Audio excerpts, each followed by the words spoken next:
If you were to close your eyes and I were to place a US dollar bill in your hand, how could you determine its value? If I told you that it was a 5, that it was a 10, or 100, how could you know that I wasn't lying?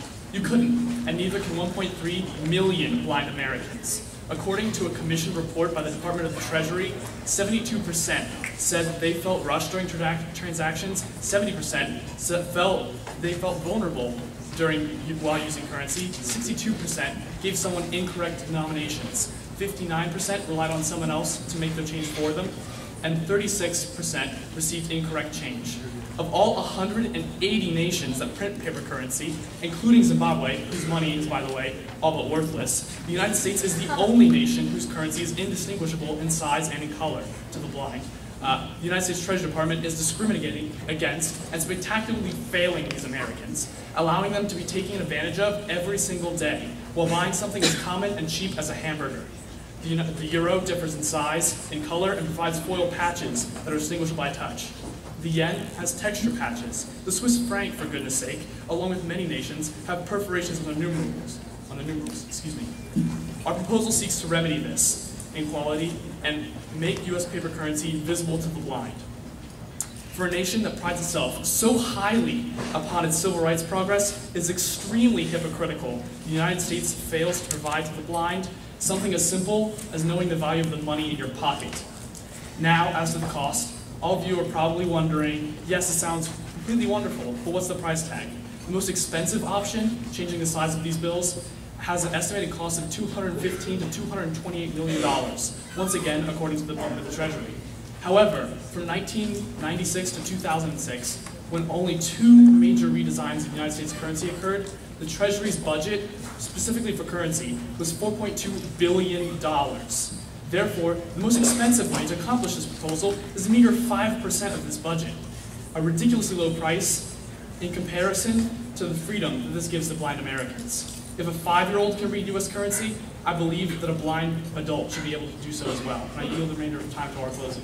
Texas. I'd like to begin by addressing something that the proposal author said regarding the revisions to the $5 bill denominations and higher denominations. This was done primarily to deal with counterfeit issues, which is the base premise of my argument. And furthermore, the $1 bill is the only bill that takes 21 months to go through circulation. Higher denominations take more time as they are a larger currency of higher denomination and fewer people have them. Furthermore, there are 2 primary ways to make it more feasible for the visually impaired to use bills. It is either texture or size. Texture would have been the more convenient way to do it because you can use something called intaglio ink, which is what the United Nations does in their current system. You can increase the perforations, but that also increases susceptibility to being counterfeited by other people. However, the United Nations uses both texture and size to accommodate this because even only the most sensitive hands can actually tell the difference between textures, especially when you're dealing with over 5 different denominations. Size would be the more obvious way to do it. However, that affects both the public and the private sectors. The amount that the proposal author actually offered would only affect the government, and that you have to redistribute the intentions of the mint. However, this would affect ATMs, it would affect vending machines, it would affect anything that dealt with money, and it really puts a strain on private businesses in general. Furthermore, the reason that the dollar bills are made the way they are in terms of size are for conformity. It's more for a sense of convenience, but at the same time there are ways to practically test whether the bill is real or not. For example, in the United States, you can hold up a bill to light, you can use a marker, or you can check the current texture that we already have that is uniform across all of our bill denominations. However, in the United Nations, you have to use techniques such as ASCII values, mathematic checksums, or variable color comparisons. And in all seriousness, it comes to a certain point that you won't find out that you have fake money until it's already too late and the transaction takes place.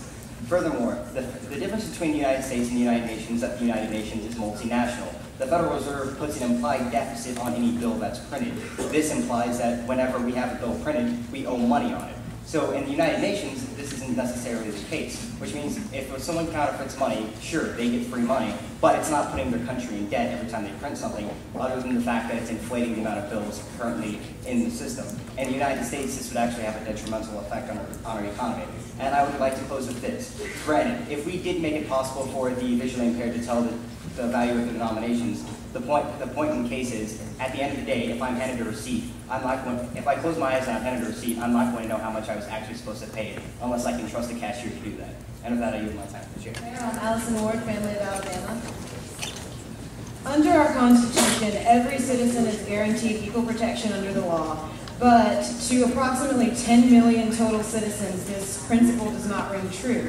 1.3 million American citizens are considered legally blind, which in layman's terms means that without corrective lenses or sometimes surgery, a legally blind person can only distinguish light and sometimes shapes. I myself am legally blind without corrective lenses, and if I were not able to afford them, I would certainly love for the government to devise a way for me to tell the difference between my bills. Many blind people do have their own system for distinguishing between the denominations of bills. They have different ways that they fold it, different sections where they put it in their wallet or their pocket. But, however, blind people are so dependent on other people for everyday tasks to help them pick out their clothes, to make sure that nothing on them looks wrong or offensive. They can't drive themselves. They have to depend on someone else for transportation. And when they go to the store, they have to depend on someone else to count their money and check up on the cashier for them. People are not that honest. I wish to God that they were, but they are not. And this proposal will help eliminate some of that discrimination against our millions of legally blind citizens. And with that, I would like to close. Thank you.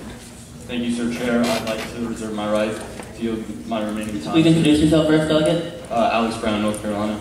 I'd like to reserve my right to yield the remainder of my time to the delegate from Tennessee, right? That is your right, Delegate. All right. Now, I probably sound like a jerk for coming up here and speaking con on this proposal. Don't get me wrong, I acknowledge that the blind are hindered by the use of money. But I also acknowledge that the blind are hindered in almost everything. That may sound blatantly honest, but it is true. This is not intentional discrimination by the U.S. government. Therefore, it is not applicable to the Rehabilitation Act of 1973. The blind are used dealing with these hindrances in a variety of ways. For instance, in regards to money, the blind could use credit cards for an immense amount of transactions. Furthermore, they invest their trust in banks for the most part, banks that are already used to dealing with the blind. Banks have Braille, and obviously a bank is not going to try to swindle you. Furthermore, the blind could use a wallet with dividers to keep track of their bill and organize them. And if that itself does not work, they could have a trusted friend count their money for them, which they probably already have a trusted friend with them in the first place. I highly doubt many blind people live by themselves. A past delegate already stated that this would impact the economy in a variety of ways. I'd like to point out that the blind make up less than 1% of the population. Reforming the entire monetary system for 1% of the population is completely illogical. With that, I yield my time. Thank you, Delegate. You yield 30 seconds. Brian Ray, Tennessee. First of all, I'd like to point out that it's unfeasible to have a currency overhaul for the benefit of a maximum of only 0.3% of the population. Also, hyperinflation has not been brought up yet. In the European Union, countries like France and Greece, when they switched to the euro, hyperinflation drastically occurred. Lastly, Sorry, Delegate. As a Model United Nations delegation, I reserve my right to yield the remainder of my time to Delegate Jones from Georgia. That is your right. I greatly commend the authors on this proposal, as this is a great idea that would help the visually impaired go about their daily lives.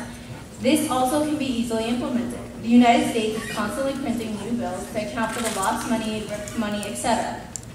This is used to keep the amount of money in circulation stable. These new bills would be issued while the old bills could still remain in circulation. Over time, the newly printed bills would make up the majority of, if not all, of the bills in circulation.